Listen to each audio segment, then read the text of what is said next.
ወደ ክርስቲያን ስንመጣ በጣም የሚዋደዱ ሰዎች ጌታ ባልሽ አይደለም ብሎኛል ብሎ የሚያፋቱ ሰዎች አሉ። እኔ በሱ አልስማማም። ጋብቻ በትንቢት አልተመሰረተም። ይዝራሱ የሚያጋጥመኝ ባሌ የሚከበር አይነት ፐርሰናሊቲ ሳይኖረው እኔ እሱን ለማክበር አልችልም የሚሉ ሴቶች አሉና የሚስቶች እንዳጠቃላይ ሙስሊም ኦርቶዶክስ አይደለም አጠቃላይ ይሄ ድምጽ ለሚሰማ በሙሉ ማታከብረው ባል መጀመሪያውን ማግባት አልነበረበት። እንኳን ጋብቻ ተውና ምላስና ጥርስ ይጣል። ምላስና ጥርስ አብረው ነው የሚኖሩት። በቀን 4-5 ጊዜ እያወራሽ ልትነክሱ ትችላለሽ። እየደማ ምላስ ከጥርስ ጋር አብረው ይኖራል። ወደ ጋብቻ ስንመጣ ወደ እግዚአብሔር ቃል ስንመለስ ግን ባል የቤት ራስ ነው የሚለው። ባል የቤት ራስ ነው ካለ ራስ ደግሞ እግር ሊሆን አይችልም። ከገባህት ከ5 ዓመት ወይም ከ6 ዓመት በኋላ ሌላ ልጅ አለው ቢባል ምን ታደርጋለህ? ለምንድን ነው የምትወዳት?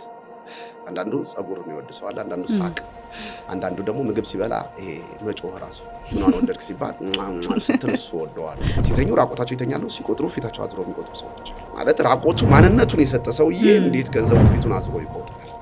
ስለ ትዳር የሚሰማው ነገር ከመልካሙ ይልቅ በጣም መጥፎ ነገር ስለበዛ በአሁኑ ሰዓት ሰዎች ከማግባት ይልቅ ሚዲያ ላይ ተጠቅመው ያሉት። ሰላማዊ ትዳር ለመምራት ቁልፍ ብለህ የምታስበው ነገር ምንድን ነው? መቻቻል። እንቅፋት መጥቶሽ ያውቃል? አዎ። ቂም ይዘሽበት ታውቂያለሽ? አላውቅም። ስንት ቀን መጥቶሽ? ብዙ ጊዜ። እንኳን ደህና መጣ ወደ መልቅ ፖድካስት። እንኳን ደህና ቆያች። እስቲ ለማያውቁ ሰዎች ራስን አስተዋውቅ። ፕሮፌት ከተማ ማን ነው? እኔ ነቢይ ከተማ ሰማ እባላለሁ። እሺ። የቤተ ክርስቲያን ወይም በፕሮቴስታንት እምነት ቤተ ክርስቲያን ውስጥ የአንድ ቤተ ክርስቲያን መጋቢ ነኝ። ኦኬ። እንዲሁም ደግሞ በጋብቻ የአንዲት ሚስት እንዲሁም ደግሞ የ3 ልጆች አባት ሲሆን ጋብቻዬም በቅርብ ነው የተመሰረተው። የ13 ዓመት ጋብቻ አለኝ። 13 ዓመት እኮ በጣም ረጅም ነው እውነት ለመናገር። እግዚአብሔር ይመስገን በጌታ ቸርነት ይህን ያህል ዓመት አሳልፈናል። አንተ በተከልካት ቤተክርስቲያን ውስጥ ታገለግላለህ ምዕመኑን ማለት ነው። በማማከር በጋብቻ ዙሪያ በማማከር አገልግሎት አላችሁ አይደለ? እዛ ላይ ምን አይነት ሰዎች ይመጣሉ? ለቤተ ክርስቲያናችን በብዛት የኛ ቤተ ክርስቲያን ምዕመን ወይም ደግሞ አባላቶች ናቸው። እኛ ጋር የተጋቡ በብዛት ይመጣሉ። ከሌላ ቤተ ክርስቲያንም እንዲሁ ፍርድ ቤት የደረሱ ለእርቅ የማይመቹ አንዳንዴ ሁሉም እኔ ልክ ነኝ ብሎ በተለያየ አቅጣጫ ይሄድና ለእርቅ የማይመቹ ነገሮች ሲሆኑ እነሱ ጉዳዮች ወደ ቤተ ክርስቲያን ሲመጡ እግዚአብሔር በሰጠን ጸጋ እያማከርን ደግሞም እየጸለየን የምናስታርቅበት ጊዜ አለ ማለት ነውና አብዛኛው ምን አይነት ሰው ይመጣል ብለሽ ካልሽኝ የቆዩ ትዳሮች ይሄ በቅርብ ሳይሆን የቆዩ ትዳሮች ነገሮች በተሳኩ ቁጥር ማለት ልጅ ወልደው እንዲሁም ደግሞ በመንደር ላይ የሚፈልጉት ነገር ካሳኩ በኋላ መጨረሻ ላይ መሰለቻቸት መምጣት አለ።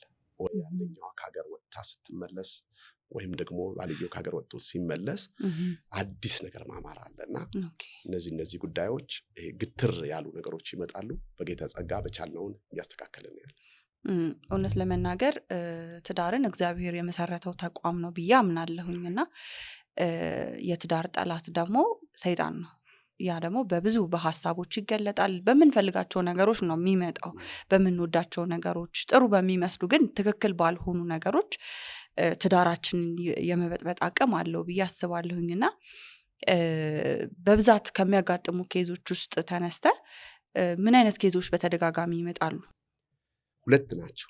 አብዛኛው አሁን ያው አውራ ብትኝ 2 ናቸው። የመጀመሪያው ሁሉ ነገር አለ፣ በጣም የተስተካከለ ነገር አለ። ባልየው አታከብረኝም ነው እናቃለው ነው የመጀመሪያው። በቃ ገንዘብ አይደለም ወይም የሴክሹዋል ኢንተርኮርስ ፍላጎት አይደለም። አታከብረኝም። በቤተሰቦቿ መካከል ትንቀኛለች፣ በልጆቼ መካከል ትንቀኛለች፣ በጓደኞቼ መካከል ትንቀኛለች ነው። የባልየው ጥያቄ እንደዚህ መከበርን ነው። የሚስት ጥያቄ ብር ወይም ደግሞ ገንዘብ ቪዛ ምናምን አይደለም። አይሰማኝም። እኔ የምለውን አይሰማም። ስለዚህ 2 ናቸው እኛ ጋር አሁን አውራ ጻፍ ብትኝ እሷ አታከብረኝም እንዲሁም ደግሞ እሷ ደግሞ አይሰማኝም ነው። መከበር ደግሞ መጽሐፍ ቅዱሳዊ ነው። እውነት ነው። ባሏን ታክብር ይላል በኤፌሶን መጽሐፍ ምዕራፍ 5 ላይ ባል ይውደድ ይልና ሚስት ደግሞ ትታዘዝ ታክብር ነው። ስለዚህ የሚስቶች እንዳጠቃላይ ሙስሊም ኦርቶዶክስ አይደለም አጠቃላይ ይሄ ድምጽ ለሚሰማ በሙሉ የማታከብረው ባል መጀመሪያውን ማግባት አልነበረበትም። የማትታዘዘው ባል ዋጋ የማትከፍልበት ባል መግባት አልነበረባትም። ከገባች ወዲህ ጋብቻ ክቡር ስለሆነ የጋብቻ አባቱ እግዚአብሔር ስለሆነ የቤተ ክርስቲያን መሪ ወይም ደግሞ የሃይማኖት አባት አይደለም። የጋብቻ መሪ አባት አለው። ምክንያቱም አንድ ቤት አባቱ ይመስላል። አሁን እኔ ቤት መጪ እኔን ነው የሚመስለው። የጋብቻ አባቱ ማን ነው ካልሽኝ እግዚአብሔር ነው። ስለዚህ ሚስት ባሏን የማክበር ግዴታና ግዴታ አለባት። ይሄ ማመቻመቻ አይቻልም። ስለዚህ የገባችበት ጋብቻ ባሏን ባከበረች ቁጥር እግዚአብሔርን እንዳከበረች ፈጣሪዋን እንዳከበረች እስከሆነ ድረስ ባሏን የማክበር ግዴታ አለባት። ከባዱ ነገር መውደዱ ነው። ማክበሩ አይከብድም። ምሳሌ ሴቷ ጋር ካለው ነገር ይልቅ ወንዱ ጋር ያለው ትእዛዝ የሚመጣው ሚስቱን ይውደድ። ወዶ ከሆነ ማክበር ግዴታዋ ነው። ስለዚህ እነዚህ ሁለቱ ነገሮች መልስ ቢገኙ በአንድ ጋብቻ ውስጥ በጣም ያማረ ትዳር ይኖራል ብዬ አምናለሁ። በተለይ አሁን ማክበር ላይ በጣም ብዙ የሚነሱ ሀሳቦች አሉ። በብዛት በኬዝ ራሱ የሚያጋጥመኝ ባሌ የሚከበር አይነት ፐርሰናሊቲ ሳይኖረው የሚከበር አይነት ማንነት ሳይኖረው እኔ እሱን ለማክበር አልችልም የሚሉ ሴቶች አሉና ምን ትላለህ እዚህ ላይ? መጀመሪያ አውርቼዋለሁ። እኔ የማልወዳት ሚስት ባለቤቴ መጀመሪያ ምንም ኖሮን አይደለም ማለት ይሄ ቁስ ተኮር ሳይሆን ፍቅር ተኮር የሆነ ጋብቻ ነው የመሰረት ነው የኔን ጋብቻ። ስለዚህ መንገጫገጭ ያው ጋብቻ ስለሆነ ግጭት ይኖራል። እንኳን ጋብቻ ተይውና ምላስና ጥርስ ይጣላል። ምላስና ጥርስ አብረው ነው የሚኖሩት። በቀን 4-5 ጊዜ እያወራሽ ልትነክሱ ትችላለሽ። እየደማ ምላስ ከጥርስ ጋር አብረው ይኖራል። ጋብቻ ውስጥ እስከገባች ድረስ አንዲት ሴት ትዳር መስርታ ልጆች እስካፈራች ድረስ ይሄ ጋብቻ እግዚአብሔር የሰጠኝ ጋብቻ ነው መሰረቱ እግዚአብሔር ነው ብላ እስካለች ድረስ የባሏ ማንነት ማየት የለባት፣ ማክበር አለባት። ከኔ አይደለም ከአንዲት የጋብቻ አስተማሪ ያየሁት በዚሁ አጋጣሚ ልንገርሽ። ባሏ ካገባችው አመት አካባቢ የልብስ መደርደሪያዋ ይበትንባታል። ልብስ መስቀያ ላይ ያሉት በሙሉ ሸሚዝ ሲፈልግ ይበትናልና ተናዳ አይ እኔ ሰውዬ ሊሰማኝ አልቻለም ልብሶቹ በተነ ብላ እናቷ ጋር ትሄዳለች ማለት ነው። እዛ ለእናቷ እንደዚህ የመጣንበት ጉዳይ እኔ ያስተካከል ስል ልብስህን እዚህ ጋር አስቀምጥ አልሰማ ብለውኛል። ከዚህ ሰው ጋር መኖር አልፈልግም ነው። አሁን ነይ ትልና እነሱ ጋር ደግሞ ከነሱ የበለጠ ቁም ሳጥን አለና ሳጥኑን ከፍታ ስታያት ቤቱ በዝንት ነው። ምንድነው ማየት ስትላት አይ አባትሽ ቅድም አንድ ሸሚዝ ሲፈልግ በትኗቸው ነው ያስተካክለዋለሁ ስትላት ምን ማለት ነው? አይ የማትስተካክዩን ባል ከምትታገይ ይልቅ የምታስተካክዩን ቁም ሳጥን ብታስተካክይ ይሻላል ብላ እናቴ ያስተካከለች ይላል። ይህ የገባችበት ትዳር 30 ወይም 25 ዓመት የማታቀው ሰው ነው። ባዳ የሆነ የራሱ ሲስተም ያለው ሰው ነው ያገባችው። ይሄ ሰው በአንድ ቀን ወይም በሁለት ቀን በአመት በ6 ወር የሚስተካከል አይደል። ካገባችው ቀን ጀምሮ ከጠረን ጀምሮ የምታቃቸው አዳዲስ እስከዛሬ ያላያቸው ባህሪያቶች ታያለች። እነዚህ ሁሉ አምና ተቀብላ አክብራ ትዳሯን መኖር አለባት ብዬ አምናለሁ። አለማክበር አትችሉም ካንቺም ጭምር ማለት ነው። አዎ እኔ ማምንበት ነገር ነው። እውነት ለመናገር የእውነትም መመራበት ነገር ነው። ብዙ የምናውቃቸው ኢንፎርሜሽኖች አሁን ሶሻል ሚዲያ ላይ ያለ ፌሚኒዝም እንቅስቃሴ ያለ በጣም መልካም በሚመስል ልብን የሚገዛ በሚመስል በጣም ኮንፈርት ዞን ውስጥ የምቾት ቀጠና ውስጥ የሚከት አይነት ሀሳቦች ሳናቃቸው ውስጣችን ይገቡንና ልክ መገዛትን እንድንታገል ውስጣችን ኢጓችን እንዲበረታ ከዛ ስለመገዛት ሳስብ እንዲከብደኝ የሚያደርገኝ የሱን ሐሳብ እሺ በማለቴ ወይ ዝቅ ያልኩኝ ወይ የኔ ሐሳብ ያልተሰማ እንዲመስለኝ የሚያደርጉ በጣም ብዙ ነገሮች አሉ። ያ ነገር የዕለት ዕለት የሚሰራ ነገር ነው ብዬ አስባለሁኝ።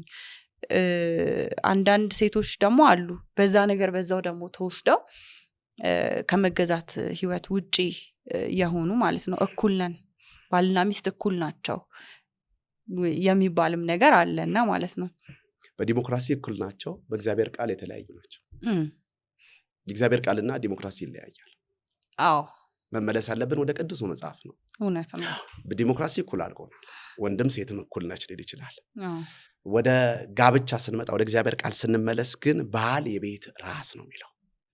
ጋብቻውን መሰረት ወደ ጋብቻ ስንመጣ ጋብቻ መስራች እግዚአብሔር ነው። ለአዳም ሰጠው ጋብቻ።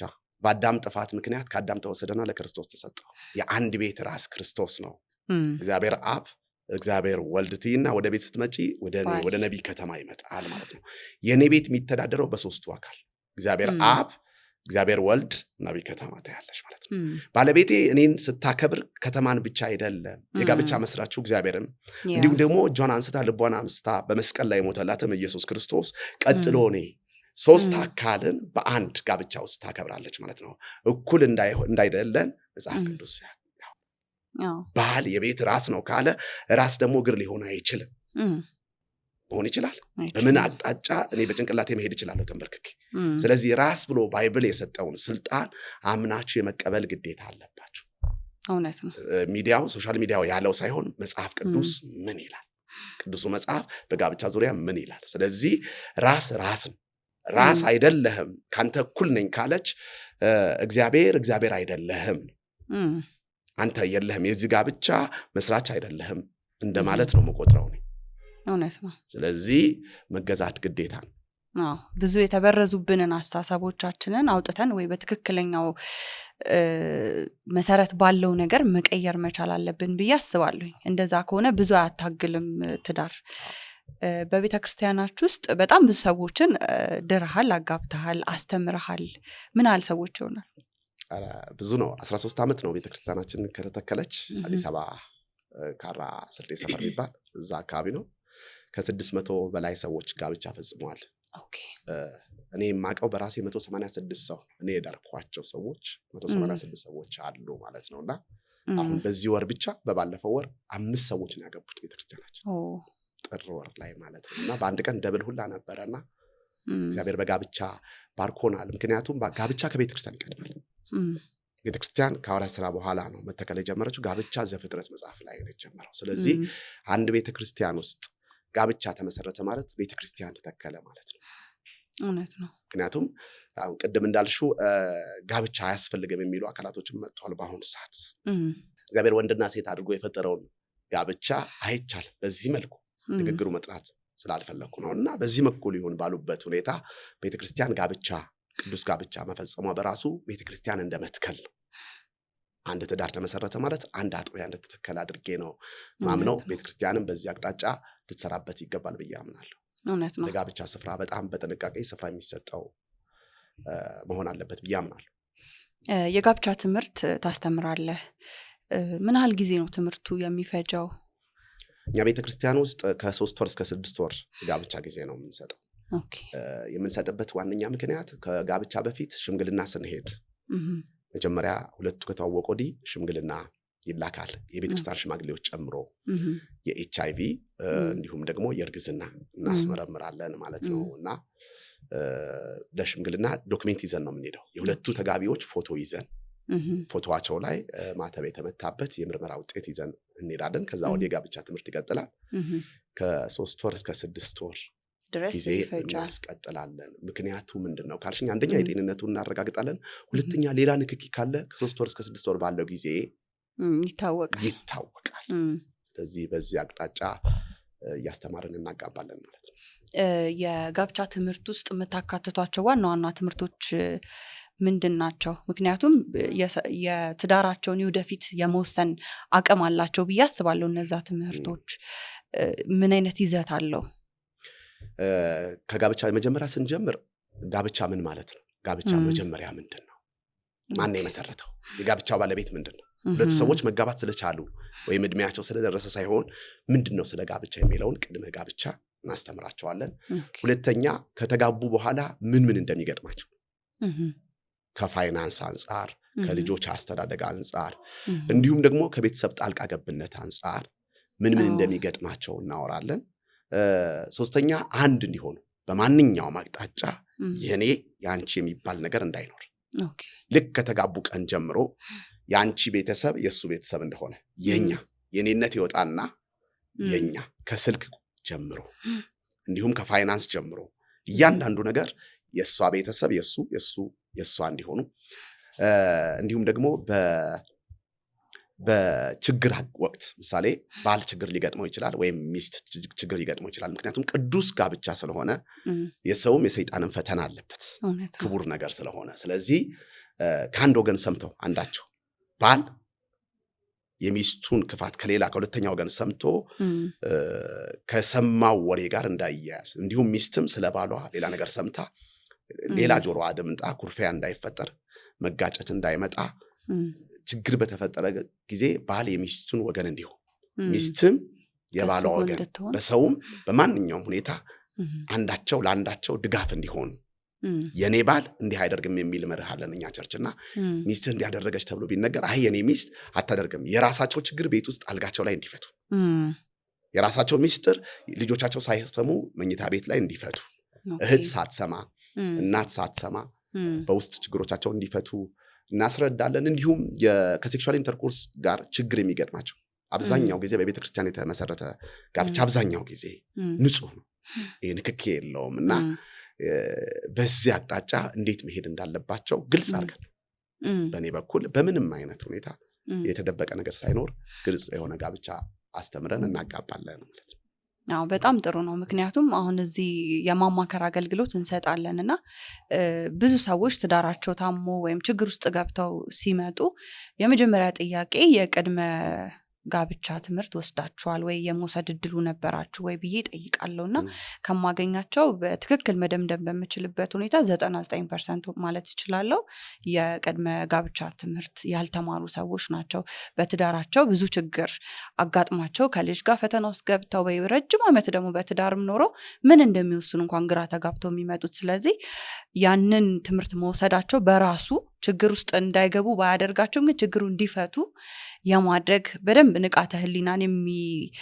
የሚጨምር ነገር ነው ብዬ አምናለሁኝና በደንብ መቀጠል አለበትም ብዬ አምናለሁኝ መንግስት እንኳን አሁን ላይ እጁን አስገብቶ ብዙ የፍቺ ቁጥር እየጨመረ ስለመጣ አሁን ላይ አንድ ሰው የቅድመ ጋብቻ ትምህርት ካልወሰደ ማግባት እንደማይችል አናውንስ አድርገዋልና በቅርብ ጊዜ ውስጥ በጣም ጥሩ ነው ብዬ አምናለሁኝ ብዙ ይቀንሳል ከዛም በኋላ ሰው ምን ውስጥ እንደሚገባ አውቆ እንዲገባ ያደርጋል ብዬ አስባለሁ የሃይማኖት ቦታዎች ላይ ግን እንደዚህ አይነት ትምህርት እየተሰጠ መሆኑ የተወሰነ ጋብቻ እንዲቀንስ የራሱን በደንብ አስተዋጽኦ ያደርጋል ብዬ አምናለሁኝ አሁን ጥያቄ ምንድነው ኦሬዲ እነዚህ ሰዎች የጋብቻ ትምህርቱን ወስደው ከተጋቡ በኋላ የሚፋቱ ሰዎች የሉም ወይ እስካሁን እንደኛ ቤተክርስቲያን ባለፉት 13 ዓመት ውስጥ እንዲህ ፊት ለፊት መጥቶ ፍርድ ቤት መጥቶ የተፋታ ሰው እስካሁን አላጋጠመኝ ኦኬ ግጭቶች አሉ ቀድም አውርቼሻለሁና ቤተክርስቲያን ጋር ደርሶ እንቢ ብሎን አልታረቀም ብሎ የተፋታ እግዚአብሔር ይመስገን የለም እግዚአብሔር ረድቶናል ማለት ነው ማለት ተለያይተው አባቷ ጋር ሄዳ ወይም እናቱ ጋር ሄዶ እንቢ ያለ ወራት ያስቆጠሩ ትግል ውስጥ የገባንባቸው ሰዎች አሉ ግን ቤተክርስቲያን አምልጦ ሄዶ ፍርድ ቤት ሄዶ እስካሁን ድረስ ፍቺ ያጋጠመን የለም ማለት ነው የውስጥ ይሄ ለሚዲያ የማይመች ነገሮች አጋጥመውን በጸሎት ያስተካክልናቸው ነገሮች አሉ ምክንያቱም ቤተክርስቲያን የማጋባት እንጂ የማፋታት ስልጣን የላትም ግን መጽሐፍ ሲናገር በማቴዎስ 19 ላይ እግዚአብሔር ያጣመረውን ኪያስ ሰው አይለየው ጋብቻ አባቱ እግዚአብሔር አይደለ እግዚአብሔር ያጣመረውን ሰው የማለያየት ስራ ትልቅ ኃጢአት ነው ብዬ አስባለሁና ከህግም አንፃር በተለይ ይቅርታ አድርግልኝና ያፋቱ ገንዘብ የሚቀበሉ ሰዎች በራሱ ምን አይነት ህሊና እንዳላቸው ምክንያቱም ከዚህ ከእግዚአብሔር ቃል በተለይ ክርስቲያን ከሆኑ የጋብቻ መስራቹ እግዚአብሔር ነው ያጣመረው እግዚአብሔር ነው ስለዚህ አፋተው እዚህ ጋር ገንዘብ የሚቀበሉ ሰዎች በራሱ በምን አይነት ህሊና ገንዘቡ እንደሚበሉት አላቀም ሲበሉት እግዚአብሔር ያጣመረው እንግዲህ ሰው አይለየውም ይያሉ ነው ማለት ነው ያችን ገንዘብ እየበሉ ያሉት ማለት ነው እስካሁን አላጋጠመንም በጌታ ቸርነት እስካሁን መልካም ነው ያለ ነው ልሻለሁ ቅድም እያወራህ ምናልክ ስለሚስት ሲወራ ባል እንዴት ነው የኔ ሚስት እንደዚህ አታረግም ታደርጋ አትችልም ኦኬ ከራሴ ላውራሻ የኔ ሚስት ቅድስት ትባላለች መጥተሽ ስለ ቅድስት ክፋት ነገርሽኝ አንቺ በኢየሱስም አይሆን ስትነግሪኝ የኔ ሚስት እንዲህ አታደርግም ነው ማለት መልሱ ይሄ ወሬውን አልቀበለው ኦኬ የኔ ሚስት እንዲህ አይነት ሚስት አይደለችም ምክንያቱም ሁለቱ አንድ ስጋ ናቸው ይላል መጽሐፍ ቅዱስ ከተጋቡ ሰዓት ጀምሮ ስለዚህ እሷ ነካሽ ማለት እኔ ነካሽ ማለት ነው ገብቶሻል እኔም ደግሞ ተነካሁ ማለት እሷ ተነካች ማለት ነው ስለዚህ የክርስቲያን ጋብቻ በተለይ ትዳራቸው በወሬ ሊያበላሹ የሚመጡ ሰዎች ወሬውን መቀበል የለባቸውም። ከሚስቱ ጎን መሆን አለበት። ሚስት ከባሏ የኔ ባል እንዲህ አያደርግም አድርጎ ሊሆን ይችላል፣ ሰው ሚስትም አድርጋ ሊሆን ይችላል። አሳልፋ ለወረኛ መስጠት የለባት። ትዳሯን አሳልፋ ለሆነ ዛሬ ላወቀችው ወሬ የኔ ትዳር 13 ዓመት የቆየ ትዳር ዛሬ የሆነ ወረኛ መጥቶ ሊያበላሸው እድል አልሰጠውም፣ አልፈቅድለትም። አታደርግም አድርጋ ሊሆን ይችላል፣ እሱ አይመለከተኝም። ግን ሚስቴ እንዲህ አታደርግም፣ እኔ ያውቃታል። ዳግመኛ ወሬ ይዞ አይመጣም ወረኛ። እውነት ነው። በዛ መልኩ ቤተክርስቲያናችን እየቀጠለ ነው። ከጋብቻ በፊት የምጠይቃቸው ጥያቄዎች አሉ። እሺ ቅድም ያልጨመርኩት ተጋቢዎች በጮኝነት ወቅት ጋብቻ አስተምረን ብለው ደብዳቤ ሲያስገቡ የምንጠይቃቸው ጥያቄ አለ። የመጀመሪያው እንጠይቀው HIV ቢኖርባት ታገባታለህ ወይስ ትተዋታለህ? ቢኖርብሽስ? መልሱን አልመለሰልሽም። እዛው ከሰሙት ያው መማር አይመጡም። ሁለተኛ ከተጋባ ሆዲ ከሌላ ሰው ጋር ስታመነዝር ባይነ ብታያት ምን ታደርጋለህ? ከገባት ከ5 ዓመት ወይም ከ6 ዓመት በኋላ ሌላ ልጅ አለው ቢባል ምን ታደርጋለህ? የሰርጋችሁ ቀን ጠዋት እናት ወይም አባት ቢሞት ሰርጉ ይቀጥላል አይቀጥልም? እሷ ከተፈጥሮ መሃን ብትሆንስ ትፈታታለህ ወይስ ታገባታለህ? እንዲሁም ደግሞ እሱ መሃን ቢሆንስ? ያው የተቃረነ ስለሆነ የኤችአይቪው መልስ አውራ ለምን ወደድካት? ለምንድን ነው የምትወዳት? አንዳንዱ ጸጉር የሚወድ ሰው አለ፣ አንዳንዱ ሳቅ፣ አንዳንዱ ደግሞ ምግብ ሲበላ ይሄ መጮህ ራሱ ምኗን ወደድክ ሲባል ስትል እሱ ወደዋለሁ የሚል ሰው አለ። እና አንዳንዱ አካሄዷ ይላል እንዲህ ጥምም ብላ ስትሄድ ደስ ይለኛል ይላል። እነዚህ መውደዶች አይደሉም ፍላጎቶች ይባላሉ። ለምንድን ነው የምትወዳት የሚለውን ጥያቄ ጠይቃለሁ። እሱን ብቻ ላውራ። ለምን ወደድካት ሲባል አንዳንዴ ደም ስለሰጠችኝ፣ እናቴ የሞተች ጊዜ ለቅሶ የሆነች ነገር ራት ይዛ መጥታ ራት አልነበረ። እነዚህ ሁሉ የጋብቻ መሰረት ሊሆኑ አይችልም። ጋብቻ በምክንያት የሚመሰረት ሳይሆን በመዋደድ የሚመሰረት ነው። በዮሐንስ 3:16 በእርሱ የሚያምን የዘላለም ሕይወት እንዲኖረው እንዳይጠፋ እግዚአብሔር አምላክ አንድያ ልጁ እስኪሰጥ ድረስ የዓለምን ሕዝብ እንዲሁ ወደደ። ስለዚህ ለምን ወደድካት የሚለው የሆነ አይፎን ስልክ ከውጭ አስመጣ ሰርፕራይዝ ስላደረገችኝ፣ የልደቴ ቀን ትልቅዬ ኬክ ስለጋገረች፣ የሆነ ከጓደኞቿ ጥምም እነሱ የጋብቻ መሰረቶች አይደሉም፣ ፍላጎቶች ናቸው። ጋብቻ የሚመሰረተው በመውደድና በመውደድ ብቻ። ለምን እንዲሁ ከተዋደደ በገንዘብ ምክንያት አይጣላም። እንዲሁ ከተዋደደ በሴክሹዋል ኢንተርኮርስ ፍላጎት አይጣላም። እንዲሁ ከተዋደደ ልጅ ወለደች አልወለደችም አይልም። እንዲሁ ከተዋደደ ቤተሰብ ጣልቃ የመግባት እድል አይሰጥም። ሰው እንዲሁ ከተዋደደ እንዲሁ ተዋዶ ከተጋባ ይሄ ጋብቻ በጣም ውጤታማ ይሆናል ማለት ነው። ሌሎቹ ለትምህርት ሲመጡ ነው የምነግረው። አሁን በደንብ ሰው ነቃ ብሎ እንትን ይላል ብዬ አስባለሁኝ፣ ይመጣል ብዬ አስባለሁኝ። በራችሁ ክፍት ነው ማንኛውም መማር ለሚፈልግ ሰው? እኛ ቤተክርስቲያን ጋብቻ ለመማር የትኛውን ቤተክርስቲያን አማኝ ሆኖ የመጣ ሰው ደብዳቤ ብቻ ነው የምንፈልገው። የኛ ቤተክርስቲያን አባል ሆነ። አሁን አብዛኛው ቤተክርስቲያን የኛ ቤተክርስቲያን አባል ካሆነ ከኛ ካልቆረበ ይላል። ክርስቶስ ለሁላችንም ነው የሞተው። ስለዚህ እግዚአብሔር በእኔ ውስጥ ያለው ጸጋ ሌሎች የሚጠቅም ከሆነ፣ ሌሎች ብቻ አይደለም ሀገር የሚጠቅም ከሆነ የተጠመቁበት ክርስቲያን የሆኑበት የሚያረጋግጥ ደብዳቤ ይዘው ከመጡ ለመጋባት የምናስከፍለው ክፍያ የለም። ቤተክርስቲያን ሙሉ ነገር የተስተካከለ ነው። ቤተክርስቲያናችንን በጣም ያምራል፣ እግዚአብሔር ይመስገን። ነፃ የት እንደተጠመቁ የት እንደተማሩ የሚያሳይ ደብዳቤ ካለ በነፃ መጥተው መማርና መጋባት ይችላሉ። ከ4 በላይ አስተማሪዎች አሉ፣ እኔም ጭምር ማለት ነው። በጣም ጥሩ ነው። በሚፈልጉት መልክ መማር ይችላሉ ማለት ነው። በራችን ክፍት ነው። በጣም ቆንጆ። እሺ፣ ስለ ትዳር ስለ ጋብቻ ትምህርት ብዙ አነሳንና ትዳር እንዲሁም ወይም አገልግሎት እንዴት ነው አንተ ጋራ? ሁለቱም ጊዜ የሚፈልጉ ነገሮች ናቸው። ሁለቱም እንክብካቤ የሚፈልጉ ነገሮች ናቸው። ሁለቱም ህይወት ያላቸው ነገሮች ናቸው። ከተንከባከብናቸው የሚያድጉ፣ ጊዜ ካልሰጠናቸው የሚሞቱ ነገሮች ናቸውና እነዚህን ሁለት ዋና ነገሮች እንዴት ነው የምትይዛቸው? ኦኬ፣ ትዳርና አገልጋይነት። ላለፉት 18 ዓመት አዲስ አበባ ውስጥ ሙሉ ጊዜ ሰጥቼ አገልግሎት ያገለገልኩ ነው። መድረክ መቆም የጀመርኩት ከ92 ዓመት ጀምሮ ነው። 24 ዓመት ማለት ነው። ያው ልጅነት ይታይብኛል፣ ልጅ ነኝ። ክብር ለጌታ ይሁን። አገልጋይነት መመረጥ ነው ብዬ ነው ማምነው። በመጽሐፍ ቅዱስ ሲናገር ታማኝ አድርጎ ቆጥሮ ለአገልግሎቱ ሾመኝ ይላል። ሰው ሁሉ አይደለም ሲል ሰማይ ነው ብሎ የሰጠሽ አደራ ነው አገልጋይነት። በየትኛው መቅጣጫ ነው ማለት ለፕሮቴስታንቱ ብቻ ሳይሆን በእስልምናውም በኦርቶዶክስም በዩ በካቶሊክም ሰዎች ላመኑት ፈጣሪያቸው አገልጋይ ሆኖ ሲሆን ሌላ የሚከተላቸው አይደለም ሲል ሰማይ ነው ብሎ የቆጠረው አገልጋይነት በኔ ብቃት የተገኘ ወይም ደግሞ በኔ በትምህርት ዩኒቨርሲቲ ገብቼ ወይ ኮሌጅ ተምሬ ባገኘሁት ሳይሆን አገልጋይነት መመረጥ ነው። ጋብቻ ደግሞ እግዚአብሔር የሰጠኝ አደራ ነው። መልካም ብሎ ይሄ መልካም ነገር ጠብቃት ተንከባከባት ብሎ የሰጠኝ። ልጆች ደግሞ ስትመጪ ስጦታ ናቸው። በመዝሙር 127 ላይ ልጆች እግዚአብሔር ስጦታ ናቸው፣ የሆድ ፍሬም የአምላክ በረከት ነው። ስለዚህ ሁለት ናቸው። በተለይ በረከት የሚለው ነገር ሚስት ያገኘ በረከት ያገኘ ከእግዚአብሔር ዘንድ ሞገስና ጸጋ ይቀበላል ይልና ከበረከት በረከት ታገኛለሽ። ሚስት በረከት ሆና መጣ፣ ሌላ ደግሞ በሆዷ በረከት ሰጠችኝ ማለት ነው። ሶስቱን ልከፋፍልሽ።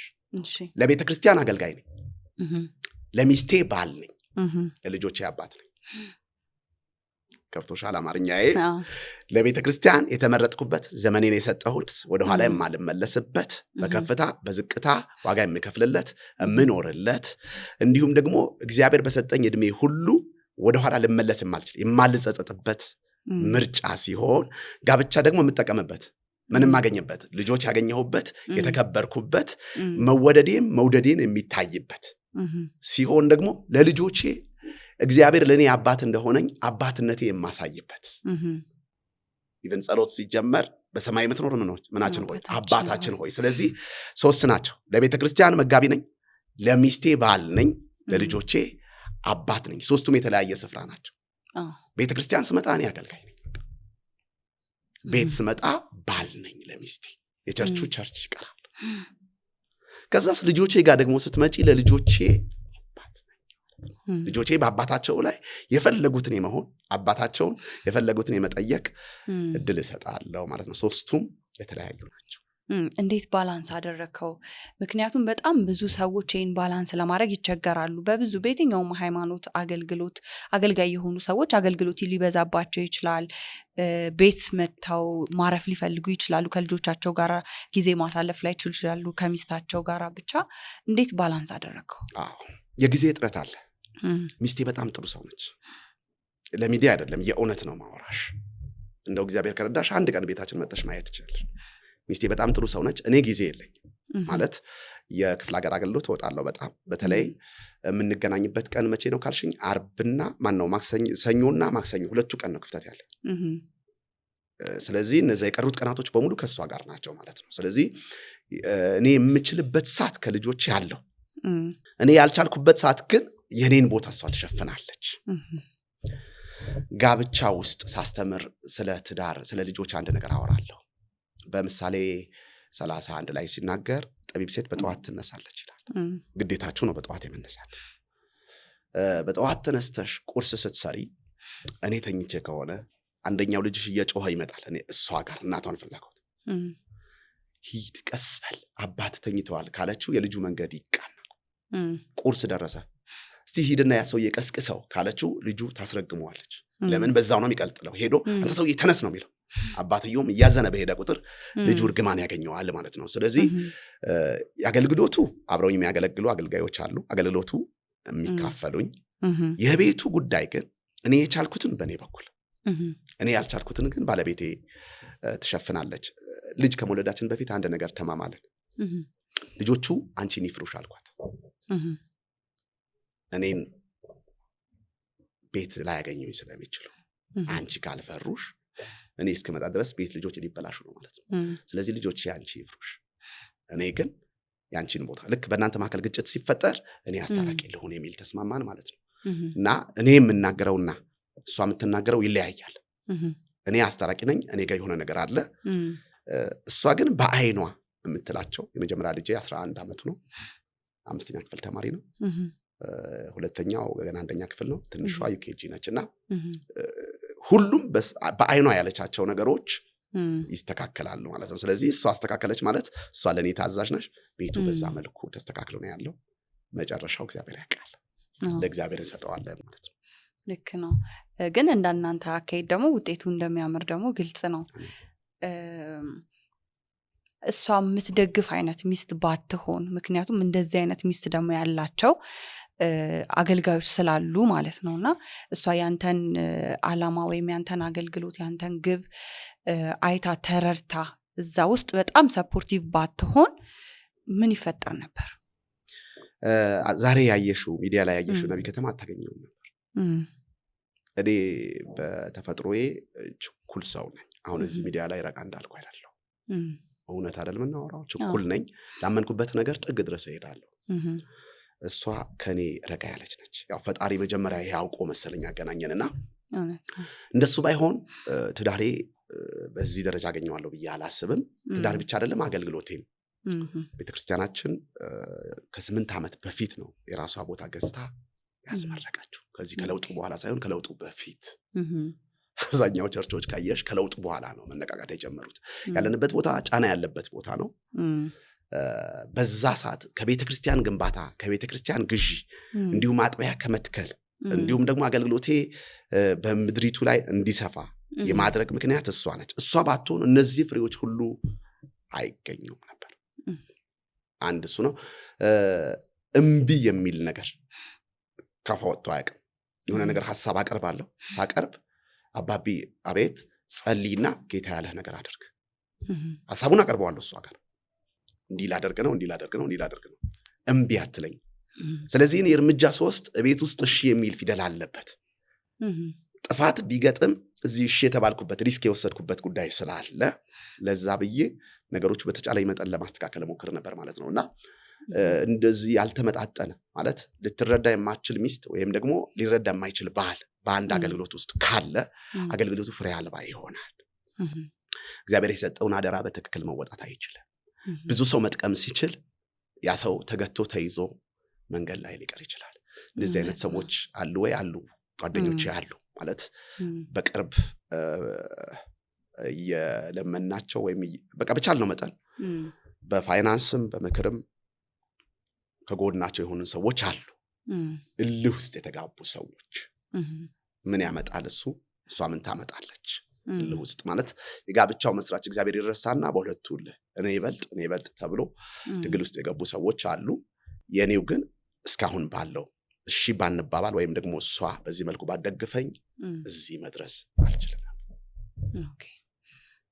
ባለቤትህ ምን አይነት ሚስት ናት? ቅድም አውርቼሻለሁ። የኔ ሚስት እንዲህ አታደርግም ብዬ ሚስቴን ገበና ሸፍኛለሁ። ባለቤቴ እንግዳ ተቀባይ ነች። እኛ ቤት እኔና እሷ ብቻ አይደለም ምሳ የምንበላው ወይም ምግብ፣ በትንሹ 12 ሰው አብሮ ይበላል በየጊዜው። በትንሹ ነው ያልኩት።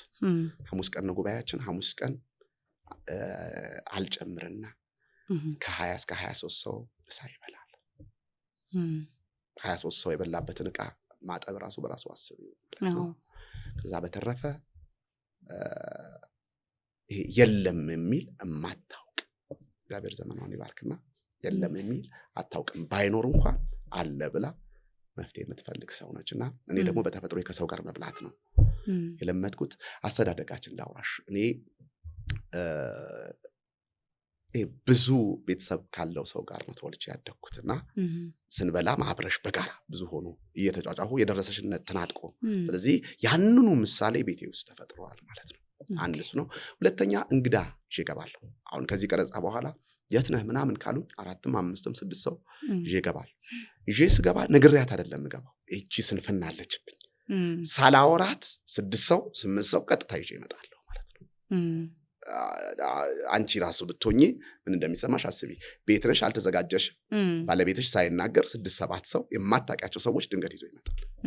ይሄ መደረግ አለበት ብዬ አላምንም። የኔ ስንፍና ነው፣ የኔ ስተት ነውና ምንም አይነት እንግዳ ሳላወራት ማመጣ ኩርፊያ የለም። ትስቃለች። ከዛ በኋላ ጉዳይ ካለን መኝታ ቤት ገብተን እናወራለን። እኔን ላለማስቀየም ነገሮች ሁሉ በፍቅር በፈገግታ ታስተናግዳለች ማለት ነው። እንግዳ ተቀባይ ነች እና ሁሌም ደግሞ የተዘጋጀች ናት ብዬ አስባለሁ። ምክንያቱም ኦሬዲ አሁን በዚህ 13 ዓመታት ውስጥ ባህሪን በደንብ ትረዳዋለች ብዬ አስባለሁ እና ብቻ እንደማትመጣ ስለምታውቅ ሁሌም የተዘጋጀች ሴት ናት ብዬ አስባለሁ። አንተስ ምን አይነት ባል ነህ? ስለኔ እሷ ብትጠይቃት ጥሩ ነበር። አዎ፣ ግን እናውቃለን እኮ ስለራሳችን። እኔ እንጃ እኔ ለትዳሬ ማለት ምደብቀው ማንነት ያለኝ አይመስለኝም። ምክንያቱም የክርስቲያን ጋብቻ የኋላ ማርሽ የለውም፣ ወደ ኋላ አትመለሽ። እውነት ነው። ቤተክርስቲያን ሳገለግል ከ4 ሰዓት በላይ ቆማለሁ በአንድ መድረክ። በጣም ይደክመኛል። ስለዚህ ቤተክርስቲያን ውስጥ ያለኝን ሙሉ ኃይል እንደምሰጥ ሁሉ ለትዳሬም ያለኝን ነገር ለመስጠት ምንም ወደ ኋላ የለም። የብዙ ጋብቻ አሁን ሳማክራቸው ሌላ ትንሽ መካከለኛ ጸብ ነው ብዬ ማስበው ገንዘብ ላይ አይሰጠኝም። ገንዘቡ የቱ ጋር እንዳለ ምሳሌ ሲተኙ ራቆታቸው ይተኛሉ፣ ሲቆጥሩ ፊታቸው አዝሮ የሚቆጥሩ ሰዎች አሉ። ማለት ራቆቱ ማንነቱን የሰጠ ሰውዬ እንዴት ገንዘቡን ፊቱን አዝሮ ይቆጥራል? እኛ ቤት ውስጥ ገንዘብ ካለ ገንዘብ የምንጠቀምበት ገንዘብ የሚቀመጥበት ቦታ አለ ቤት ውስጥ። ኪሴ ውስጥ አገሎት ሄጄ ፖስታ ሰዎች ሰጥተውኝ ከሆነ ልብሴን አውልቄ የተቀየረውን ቱታ ቀይራለሁ እንጂ ስንት ብር ይኖረው ስንት ብር አይኖረው አላውቅም። ምክንያቱም እንኳንስ ገንዘብ ሙሉ ማንነት የሰጥቻት የለ ህይወት የሰጥቻት የለ። ስለዚህ ሙሉ ህይወቴን የሰጠኋት ነገር እሷ ማታውቀው ነገር የለም። ሁለተኛ በህግ ስትመጪ ሙሉ ውክልና አላት የኔ። አጠቃላይ ስንፍና ነው ብዬ አስባለሁ ለአዛብ እንደዚህ ሲል የኔ ሙሉ ውክልና አላት፣ የሷ ሙሉ ውክልና አለ። ምክንያቱም ሙሉ ማንነት የሰጠኋት ወረቀት ላይ ያለው ነገር ብትወስድ ትውሰደው ማለት ከሷ ቁስ አይበልጥም። እሷ ራሷን ሰጥታኛለች። ራሴን የሚያክል ሰው እየሰጠኋት ሴትዮዋ ቁስ አልከለክላትም። ስለዚህ እኛ ቤት በእኔ ስም እሷ መፈረም ትችላለች፣ በእሷ ስም እኔ መፈረም እችላለሁ። ተዘጋጅ ብትይኝ ይዤ እመጣልሻለሁ። ስለዚህ ድብቅ አይደለሁም፣ ግልጽ ነኝ። የማታውቀው ነገር የለም። ስግብግብ አይደለሁም፣ ለጋስ ነኝ። ያው ከእንግዳው አይተሻል። ሌላ ምኖር ለትዳር የለኝም። አንድና አንድ ነው፣ በሱ ይጠናቀቃል ብዬ አምናለሁ። እግዚአብሔር ደግሞ ይረዳናል። እንደዚህ አይነት ባል ነኝ ማለት ነው። ባይዘው የግልጽነት ጉዳይ በጣም ብዙ ትዳሮችን እየፈተነ ያለ ችግር ነው ብዬ አስባለሁኝና ባል እንዳልከው አብረው እየተኙ ፊት አዙሮ ገንዘብ መቁጠር፣ እንደገና ደግሞ ንብረቶችን ኢቨን ለሚስት ሳይነግሩ መግዛት፣ በጣም ብዙ የሚስትን ስነልቦና የሚጎዱ ነገሮችን በገንዘብ ዙሪያ ይደረጋሉና የመፍትሄውን ሀሳብ አንስተዋል። በቃ ሌላ ትዳር የለኝም፣ አንድ ትዳር ነው ያለኝ፣ እዛ ላይ ነው ኢንቨስት ማደርገው። ስለዚህ ለሷ አሳልፎ የገንዘቡን ነገር መስጠት እንደሚቻል ማሳያ ትሆናለህ ብዬ አስባለሁኝ። ሰዎች በደንብ ከዚህ ነገር ብዙ ነገር ይወስዱበታል። አሁን ላይ በጣም ብዙ ወጣቶች የሚያነሱት ጥያቄ አለ። ወደ ትዳር መግባት ይፈልጋሉ፣ ግን ትዳርን ይፈራሉ። ምን እንደሚያጋጥማቸው ከሚያዩትም ከሚሰሙትም ነገር አንጻር ስለ ትዳር አሁን ላይ በሶሻል ሚዲያ ሊሆን ይችላል፣ በሜንስትሪም ሚዲያዎች፣ ብቻ በብዙ ነገር ስለ ትዳር የሚሰማው ነገር ከመልካሙ ይልቅ በጣም መጥፎ ነገር ስለበዛ ካለውም ኑሮ ውድነት አንጻር ብቻ በብዙ ምክንያቶች ወጣቶች ማግባት ይፈራሉ። ትዳር መልካም መሆኑን ቢያውቁም ግን ይፈራሉ። ምን ትመክራቸዋለህ ለነሱ? ኦኬ በአሁን ሰዓት ነው ወጣት ማግባት አለበት ብዬ ማስበው የሆነ ነገር ይዞ ቢሆን መልካም ነው ብዬ አስባለሁ። ቢችል የሚኖረው ለብቻው ነው ወይም እሷ ለብቻዋ ነች። በነገራችን ላይ እሷ ሊኖራት ግዴታ አይደለም፣ ሙሽሪት ማለት ነው። እንዴት ጥሩ ባል ሊጠይቅ ሲሄድ አኖራለሁ ብሎ ነው የሚሄደው። በሀገራችንም በባህልም ካየሽ እቺ ልጅ ብንሰጠው በምን ያስተዳድራታል? አቤት በሀገራችን ባህል የትኛውም ሽምግልና ከሄድ በጣም ብዙ ሽምግልና ሄጃለሁ። እኔ አሁን ቅድም ብዬሻለሁ፣ 4ቱም ሳምንት በየሳምንቱ ሽምግልና ሄጃለሁ። ሲኬድ ጥሎሽም ይዘን ሄደናል። ልጃችን ብንሰጠው በምን ያኖራታል? የመጀመሪያ ጥያቄ። አብ ወልድ መንፈስ ቅዱስ አይደለ? እሱ ወክሎ የቆመው ኢየሱስን። ስለዚህ ባልዮ ልጅቱ ጋር ከመሄዱ በፊት የሆነ ነገር ሊኖረው ይገባል ብዬ አምናለሁ። በጋብቻ ውስጥ በረከት እንዳለ ሆነ። ሁለተኛ እያለው ማያገባለ የጓደኛውን ትዳር እያየ እሱን በሪሞት ይቆጣጠራል። አይገርምም? ለምን ላግባ? እንትና እንደዚህ አይደለች፣ እንትና እንደዚህ አይደለች፣ እንደነሱማ ከሆነ ለምን ላግባ ይላል። የኔ ትዳር የኔ ብቻ ነው። የመጀመሪያ ጋብቻውን ጽንሰ ሐሳብ ሰው ማወቅ አለበት ብዬ አስባለሁ። በተለይ ወጣቶች በአሁን ሰዓት ሰዎች ከማግባት ይልቅ ሚዲያ ላይ ተጥደው ነው ያሉት። በተለይ እግር ኳስ፣ እነዚህ አሁን የመጣች ቲክቶክ፣ ፌስቡክ፣ ብቻ ኢንስታግራም፣ እነዚህ ነገሮች አይምሯቸው ይዟል። በኢንስታግራም የሰሙትን ክፉ ወሬ እኔ ትዳር ውስጥ ቢመጣ እንዲህ ይገጥመኛል፣ ያቺ እንትና ጓደኛ እኮ እንዲህ ላይ ፎቶ አወጥቷል፣ የእንትና ጓደኛ ከእንትና ጋር ሲማግጥ ታየ። እዛ ጋር የሰሙት ክፉ ወሬ አይምሯቸውን ይረብሽና የነሱ ትዳር በዛ ፍሬም ውስጥ ያስገቡታል። እንደሱ አይደለም። ጋብቻ ክቡር ነው የሚለው፣ መኝታውም ንጹህ ነው የሚለው። ስለዚህ አንድ ወጣቶች ምንም ጋብቻ መፍራት የለባቸው። ጥያቄ ብጠይቅሽ ያንቺ አባት ምን ይዞ አገባ ብለሽ ምንም ነገር ላይኖር ይችላል። የተጋቡት ፍቅርና መዋደድ ዋጋ ከፍለው እንደሚያድጉ አምነው ተጋቡ። እግዚአብሔር ይመስገን እዚህ ደረሱ ማለት ነው። በአሁኑ ዘመን የኑሮ ውድነት አለ። አገራችንም በለውጥ ሽግግር ውስጥ ነው ያለችው፣ እየተስተካከለች ነው ያለችው። አሁን ያለው ነገር ይቀጥላል ብዬ አላስብም። እኔ ነገ የተሻለ ነገር እንደሚኖር እርግጠኛ ነኝ። ስለዚህ የሆነ ነገር ሰብስቦ ከሚጋባ ተዋደው ተጋብተው አብረው ዋጋ የሚከፍሉበት፣ አብረው ፍቅራቸው የሚያሳዩበት፣ አብረው ማንነታቸው የሚያሳይ ጋብቻ ውስጥ ቢገቡ በጣም ውጤታማ የሆነ ትዳር ይኖራቸዋል ብዬ አስባለሁ። ሁለተኛው ጋብቻ የሚፈሩበት ምክንያት ያላቸውን ነገር ለማካፈል ፍቃደኛ አይደሉም ማለት ነው እነዚህ ወጣቶች። ምሳሌ አንድ ወጣት 25 ዓመት ሞልቶት ስራ ኖሮት ጠዋት ሲወጣ ስለ ፍርፍርና ስለ ሸሚዝ ስለሚለብሰው ሸሚዝ ነው የሚጨነቀው። ኮሌታው ቆሸሸ ምናምን። ልክ ሲያገባ ግን የሚጨነቀው ስለ ፍርፍር ስለ ሸሚዝ አይደለም። ሚስቴ ምን ላብላ፣ ቀጥሎስ ልጅ ይመጣል፣ ልጄ ምን፣ ቀጥሎስ እንዴት አድርጌ ለሚስትና ለልጆቼ ቅርስ ባስቀምጥ። ከሸሚዝና ከፍርፍር ወጣና ለትውልድ ማሰብ ጀመረ ማለት ነው፣ ለሚስቱ ለልጆቹ። ሴቷም እንደፈለገች ስትሆን የነበረች ሴት የልጆች እናት ትሆናለች። የምትንከባከበው የምታከብረው ነገር ይኖራታል ማለት ነው። ስለዚህ ማካፈል ነው ብዬ ነው ማስበው።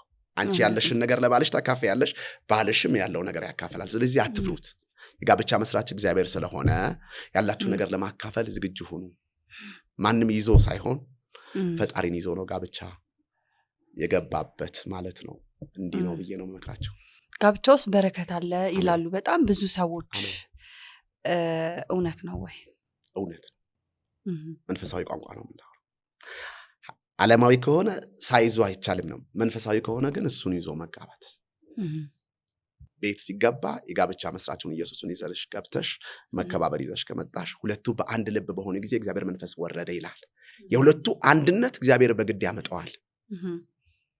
በባዶ ማለት ነው። ኤደን ማለት ላስረዳሽ፣ ኤደን ማለት በረሃ ማለት ነው። አዳም ከሔዋን ጋር ሲያገናኛቸው ኤደን ገነት ሆነ። ኢሳይያስ 58:6 ላይ ነፍስ እንደሚጠጣ ገነት ምንጭ አደርጋለሁ ይላል። በረሃ የነበረው አዳምና ሔዋን ሲገናኙ ቦታው ለም ሆነ። የተሽከሆነ ሙሽሮች ከቤት ወጥተው መናፈሻ የሚሄዱት የአዳምና ሔዋን ወስተው ነው። በረሃ የሆነው ህይወታቸው አንድ ሲሆኑ እግዚአብሔር በረከት ያመጣል። የትኛው ምንም የሌለው ትዳር ውስጥ በረከት ይመጣል። እስቲ ጋብቻ 25 ዓመት 30 ዓመት የሆናቸው ሰዎች ጠይቂልኝ። ስትጋቡ ምን ነበራችሁ ካለሽ ይገርምሻል፣ ከአክስቴ ቤት ያመጣሁት የሆነች ኩርሲ ነበረች፣ አሁን ይሄን የመሰለ ሶፋ ገዛን ይላል። ይገርምሻል በ600 ብር በ500 ብር ቤት ኪራይ እንደዚህ ሸሚዙን አጥቤ እስኪደርቅ ጠብቁ። እነዛ ሰዎች አሁን በከበረ ነገር ውስጥ ነው ያሉት። እሱ አላቸው ማለት የጋብቻቸው ዋስትና ነው ማለት አይደለም። ያኔም የነበረ እግዚአብሔር ዛሬም ያለ እግዚአብሔር አልተለወጠ። መስራችሁ እግዚአብሔር ስለሆነ አትፍሩት፣ ግቡበት። እግዚአብሔር ነገራችሁን ያሳካዋል። እረፍት አለው። ምንም ሳያገባ የሚናቅ ልጅ ልክ ሲያገባ ኑስቲ ተብሎ ነው የሚጠራው በሷስ። ኢቨን በዋስትና እንኳን አገባህ አላገባህም የሚል ይጠየቃል። ቤተሰብ ጋር ሲሄድ ከሚስቱ ጋር ሲሄድ የነበረውና ብቻው ሲሄድ የነበረው ነገር ይለያል። ስለዚህ ጥቅሙ ከጉዳቱ በጣም የተሻለ ነው። ለምን እሱ የፈራው ፋይናንስ ሊሆን ይችላል፣ ግን ይፈራል። ሰውየው ራሱ ሲያገባ በሚስቱ ይፈራል፣ በልጆቹ ይፈራል። በአምላክ ዘንድ የዛ ጋብቻ መስራች እግዚአብሔር ስለሆነ እግዚአብሔር በረከት ያዝለታል። ያግቡ ብዬ እላለሁ። ሌላው በጣም የብዙ ወጣቶች ጥያቄ ብዬ የማስበው ነገር ትክክለኛው ሰው ነው ወይ ወይም ትክክለኛዋ ሴት ናት ወይ አብሬያት ያለሁት፣ ወይ በእጮኝነት ሊሆን ይችላል ወይም ደግሞ ሪሌሽንሺፕ ውስጥም ሆነው ከትክክለኛው ሰው ጋር ነው ወይ ያለሁት፣ ይህን ሰው ባገባው ልክ ነው ወይ፣ ሁለተኛ ደግሞ የእግዚአብሔር ፍቃድ አለበት ወይ የሚለው እነዚህ ሁለት ጥያቄዎች በጣም የብዙ ወጣቶች ጥያቄዎች ናቸው። የመጀመሪያው ላውራልሽ፣ የእግዚአብሔር ፍቃድ የሚለው ጋብቻ የሚመሰረተው በፍቅር ነው ብዬሻለሁ ቀደም።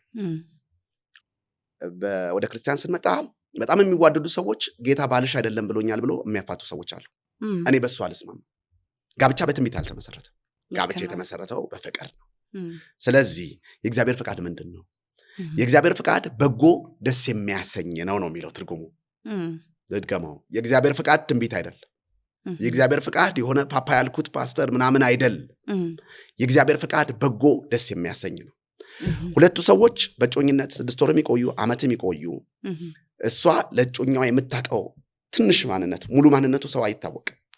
ትንሽ ማንነቱ የምትወደው ወይም ደግሞ የሚወዳት ትንሽ ነገር ካለ እሱን ለማሳደግ ዋጋ ሊከፍል ይግባበት። የሆነ ነብይ የሆነ ፓስተር ወይም የሆነ ወንጌላዊ የተናገረው ትንቢት ትዳራቸው ላይ አብረው አይኖርም። የሚኖሩት ሁለቱ ናቸው። እሱ ትንቢት አውርቶ ነው የሚወጣው። ስለዚህ የጋብቻ መስራቸው እግዚአብሔር ነው። በጎ መልካም ካየ ከልጅቷ ጋር ይቀጥል። እንዲሁም ደግሞ እኔ ሳገባ ለራሴ ላውራሽ በዚህ 3 ሳምንት ይሞታል ይሄ ሰውዬ ብሎኛል አንዱ ፓስተር። ሰብሰብ ብሎ 8 ሰው 9 ሰው ባለበት አሁን ውጭ ሀገር ነው ያለው፣ እግዚአብሔር ይባርከው። በዚህ 3 ሳምንት አለ ከ3 ወር ጋብቻ በኋላ እግዚአብሔር ይመስገን ሳልሞት የሰርግ ወረቀቴን ወሰድኩለትና ሰርግ ተገኛልኩት። ይሄው 3 ልጅ ወልደናል። ስለዚህ በትንቢት አይደለም ጋብቻ መመስረት ያለበት። ጋብቻ መመስረት ያለበት በመዋደድ ነው፣ በፍቅር ነው። ሁለተኛው ጥያቄሽ ትገሚው። ሁለተኛው ጥያቄ ደግሞ ያ ሰው ራሱ አሁን ለምሳሌ ሴት ከሆነች የምታገባው ወንድም ከሆነ የሚያገባት ሴት ትክክለኛዋ ሰው መሆኗን ለትዳር የምትሆን ሰው መሆኗን በምን ማወቅ ይችላል? ወንዶቹ ብዙ ጊዜ ከጋብቻ በፊት አሁን የተለመደ ነገር አብዛኛው እየገጠመኝ ያለው እስቲ የምትወጂኝ ከሆነ ቀድመ የግብረ ስጋ ግንኙነት እናርክ፣ መውደድሽን በዚህ አረጋግጪ ይላል። ትወደዋለች፣ ከሱ ጋር ለመለያየት ወደዚህ ነገር ወደዚህ ጥፋት ትገባለች። ሴቷ ደግሞ እስቲ የምትወደኝ ከሆነ ይሄን ግዛልኝ ህይወቷን ሰጥታ እንዲሁም ደግሞ ለዘላለም አግብቼ እኖራለሁ ብላ ያለችው ሰው በክራይ አልጋ ላይ የሷ ባልሆነ አልጋ ላይ ተኝታ ማንነቷን ሰጥታ ከሱ ቁስ መቀበል ፍጹም እግዚአብሔራዊ ያልሆነ ነገር ነው። ትክክለኛ ሰው መሆኑ ሰው አውቀሽ አጨርሹም ብዬሻለሁ። መታወቅ ያለበት በመዋደድ ላይ የተመሰረተ እንዲሆን። አንድ የምታገቢው ባል 40 ዓመት ካንቺ ጋር የሚኖር ከሆነ እስከ 6 ወር መታገስ ካልቻለ እስከ 40 ዓመትም ሊታገስ አይችልም ማለት ነው። ስለዚህ ትክክለኛ ሰው መሆን አለመሆኑን በዚህ ፈትና ትወቅ ሴቷ። ቅድሚያ ለመኝታ ካልቸኮለ ይሄ ሰው ይጠነቀቅላታል ማለት ነው። ምክንያቱም ካገባት ወዲህ ስንት ዓመት ከሷ ጋር ስላለ። ሴቷም ቅድሚያ ካንተ ቁስ ካልፈለገች ቁስ ተኮር መሆን የለበትማ። አብሬው ረጅም ዓመት ምቆይ ልጅ ወልጄ ከሱ ጋር ዘመኔን የምሰጠው ሰውዬ ዛሬ በሚሆን በማይሆን ነገር አስጨንቄ ይሄን ሰው መፈተን የለብኝም። ይወደኛል ወይ የሚለውን የመውደድ ሚዛን ውስጥ ብታስቀምጠው ይሻላል። ቁስ ያረጃል፣ ኤክስፓየር ዴት አለው፣ ያቺም ቀን ታልፋለች። ስለዚህ በዚህ በሁለቱ ነገሮች ቢፈትኑት ጋብቻቸው ያማረ ይሆናል። ሌላ እንድትጠይቅኝ ፈልጌ ነበር፣ የጓደኛ ጣልቃ ገብነት። አብዛኞቹ እህቶች እግዚአብሔር ጸጋ ያብዛላቸው በጓደኛቸው ያስፈትሻሉ እጮኛቸው። የምታገባው እሷ ነች እንጂ ጓደኛው አታገባው። ጓደኞቻቸው ከጮኛቸው ያስነሱት መሆን ያለበት ራሷ ፈትሻ እሷ አምና እሷ ነች ጋብቻ የምትገባው። እውነት ነው። የጓደኛው የዛች ቀን ሂል ጫማ አድርጋ ልትመጣ ትችላለች። ሁለቱ ግን አብረው ይገባሉ። ጓደኛም ይሁን እንደው ይልቅ የሃይማኖት አባታቸው ቢያስጠጉ ይሻላል። ቀጥተኛ ሰው ከሆነ እስቲ ምን ትለኛለህ? ከኔ አንተ የቀደምክ ስለሆንክ ምን ትለኛለህ? እስቲ ምከራኝ ብለው የሃይማኖት አባታቸው ወይም መጋቢ ካላት መጋቢው፣ ወንጌላዊ ከሆነ ወንጌላዊ እሷን የሚቆጣጠር የቤተክርስቲያን መሪ ጋር ሄዳ ብትነጋገር መልካም ይሆናል ብዬ አስባለሁ። እሺ፣ ሰላማዊ ትዳር ለመምራት ቁልፍ ብለህ የምታስበው ነገር ምንድን ነው? መቻቻል። አዎ፣ መተውና መቻቻል። ግን ሁሉን ነገር መተው ይቻላል ወይ? በጣም የሚደጋገሙ ነገሮች በሚኖሩበት ጊዜ በተለይ ይደጋገሙ። መተው እንቅፋት መቶሽ ያውቃል? አዎ። ቂም ይዘሽበት ታውቂያለሽ? አላውቅም። ስንት ቀን መቶሽ? ብዙ ጊዜ። ተዛ ማለት ነው። እንቅፋት ሲመጣ እያልስቶ ከመሄድ ውጭ ሌላ ነገር የለም። ባሎች ሚስቶቻቸው ላይ ቂም የሚይዙ ሰዎች ይሄን ምክር አስተላልፊልኝ እባክሽ። እሷ ትሄድ ልጆች ይተውልኝ ይላል። የት ያውቃቸዋል ልጆቹ? እውነት ነው። እናት በልጆቿ ቂም ይዛ አታውቅም፣ አትይዝም። ባልም በልጆቹ ቂም ይዘው አያውቅም። ከነሱ በኋላ የመጡትን ይወዳሉ፣ ዋናዎቹ ይረሳሳሉ። ስለዚህ መሆን ያለበት ልጆቹ አይደለም የሚቀድሙት፣ ሚስቴ ነች የምትቀድመው። ልጆቹ የሌላ ሰው ትዳር ናቸው እንደው ካልክ እውነት ነው። ትንሽ ጊዜ እኮ ነው፣ 18 ዓመት ነው ቢበዛ። እሷ እኮ ዕድሜ ልኳ ትኖራለች።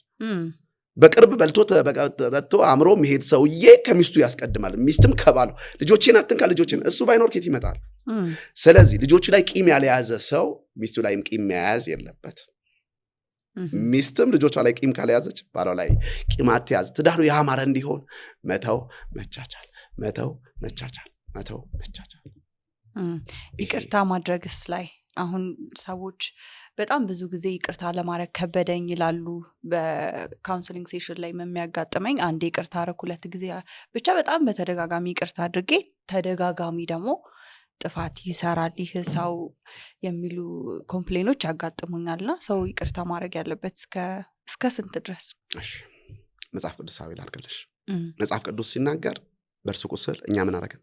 ተፈወስን ይላል። በምድር ላይ ያሉ ቁስሎች ሁሉ ሲነካኩ ኢንፌክሽን ይፈጥራል። መነካካት የለበትም። አንድ ቁስል ግን እየነኩት ይፈውሳል።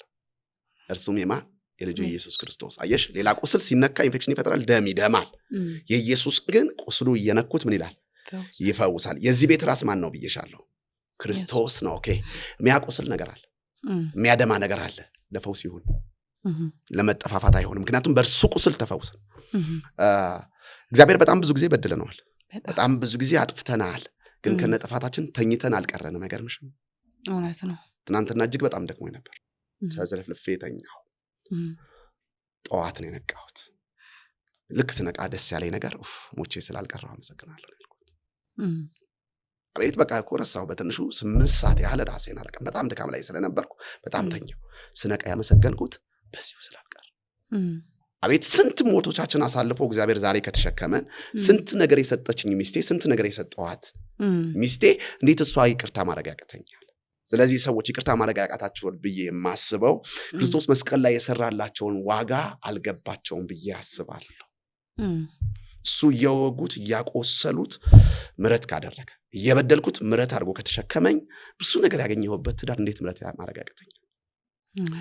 አንድ ነገር አለኛ ቤተክርስቲያን ውስጥ ያወራን መሀል ላይ ቱግ የሚባባሉ ሰዎች አሉ እና ባልዮ ባሎች ናቸው። ብዙ ሰይጣኔን አታምጭብት ይላል እና ባንክ ቤት ያስቀመጡት ሰይጣን አለ መሰለኝ። ስለዚህ እዛ ደብቀው ያስቀመጡት ሰይጣን የተዉትና ከኢየሱስ ጋር ከመስቀሉ ጋር ሲጣበቁ ኢየሱስ በወደደበት ልክ እንኳን ባይሆን ምሕረት ማድረግ አያቅታቸውም ብዬ አስባለሁ። ስለዚህ ሞር ከመንፈሳዊነት ሰው እያራቀ በሄደ ቁጥር ልቡ የመጠንከር አቅም እያገኘ ይሄዳል ማለት ነው። የተደረገለት ነገር ወይም መስቀል ላይ የተከፈለለትን ነገር ትኩር ብሎ ካለማየት የተነሳ ምሕረት ማድረግ ያቅተዋል። ሰዎች መንፈሳዊ በሆኑ ጊዜ፣ ክርስቶስን አሻቅበው ባዩት ጊዜ ምሕረት የማድረግ አቅማቸው ይበዛል። ልዩነት ላሳየሽ። በርባንን ስቀል አውርደው ኢየሱስን ስቀል ይላሉ። የሞተላቸው በርባን አይደለም፣ ኢየሱስ ነው የሞተላቸው።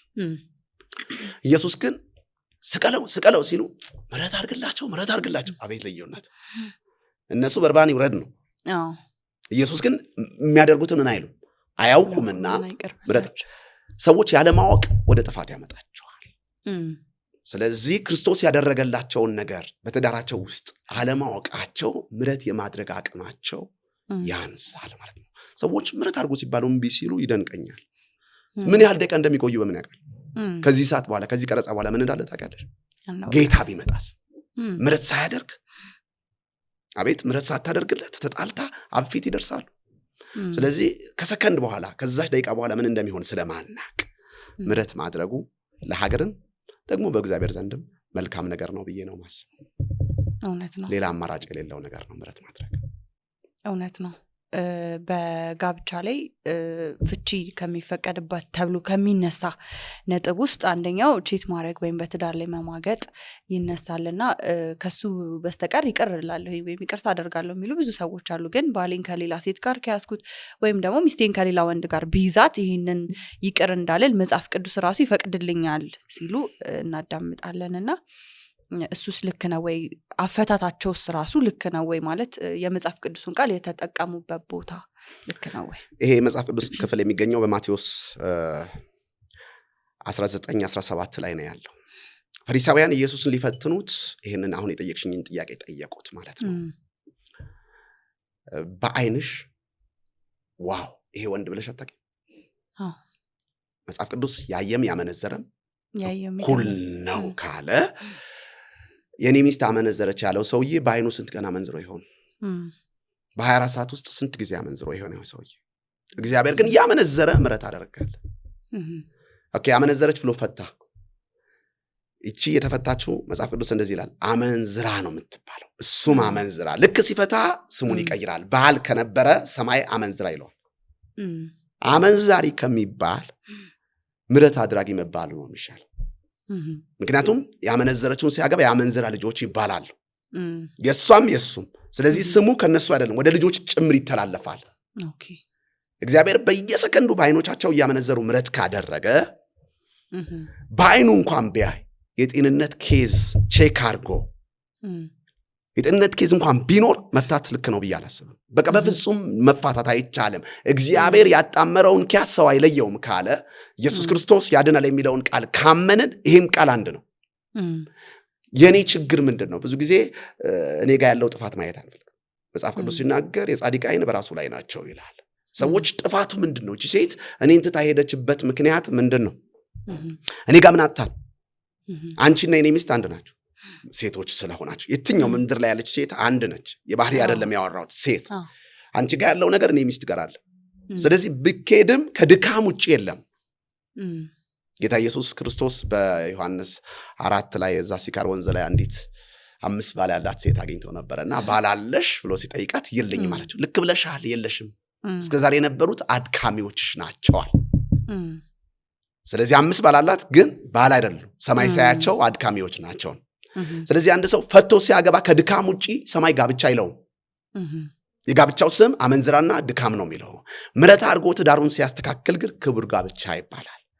ስለዚህ እሱ በአይኑ በየሰከንዱ ቺት ሲያደርግ እግዚአብሔር ምሕረት ያደረገለት አንድ ቀን በባሏ ላይ የሆነ ስህተት አግኝታ ከሆነ አንድ ቀን በሚስቱ ላይ የሆነ ስህተት አግኝተው ከሆነ ይህ ሐሳብ የሰይጣን ነው ይላሉ አብዛኛው። እንደሱ አይደለም፣ ስጋ ደካማ ነው ይላል።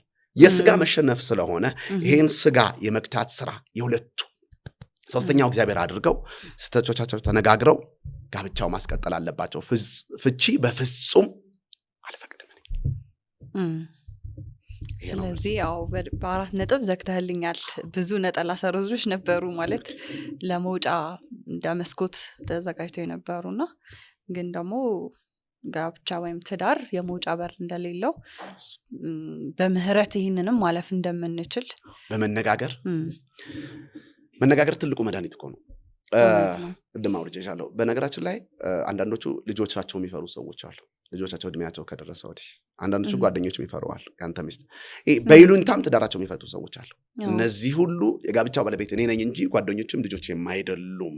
ሁለታችንን እንነጋገራለን። ምሕረት አደርግላታለሁ፣ ምሕረት ታደርግልኛለች። እግዚአብሔር በዛ ትዳር ውስጥ ይከብራል።